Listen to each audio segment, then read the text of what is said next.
had a few comments and messages from people asking me to do a warm-up because I don't think I've actually put out an official warm-up video. So what I'm going to do is put one out for each style. So I'm going to put a breaking one out, a house dance one, and a light feet one out, yeah? So today we're into the B-Boy one.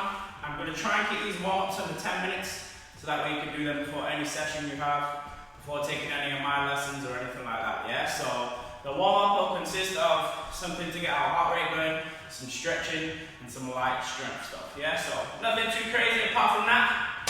Let's get straight into it. Okay, just copy what I do. We'll have any movements, stretches, up here as usual. But start out with jumps.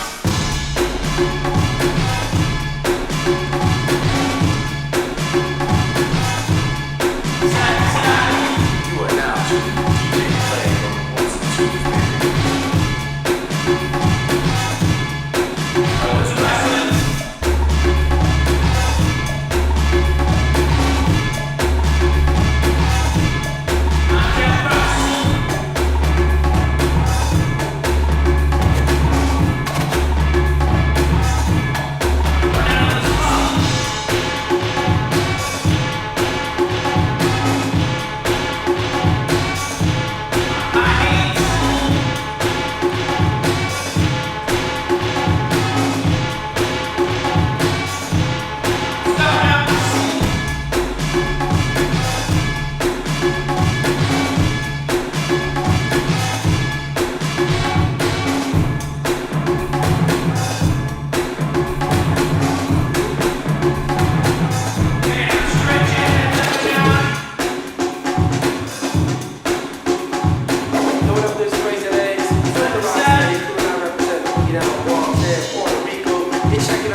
jumps and stuff to build that cardio, a nice full body stretch to make sure you're not going to injure anything, a little bit of strength for it just to get them muscles slightly pumped, ready. Now, I do have other videos on breaking drills you can do to help warm up, but that was more one to just warm up the body. You can do different drills to warm up your breaking moves, but yeah, nice, easy, quick one. If you guys did enjoy this video today, be sure to hit that like button, smash the subscribe button to support the channel, and hit that bell notification button to keep up to date with the uploads. If there's anything that I'm not doing that you guys do want to see, be sure to leave a comment down below. I'll get straight to it. Apart from that, well done guys, we'll see you in the next one.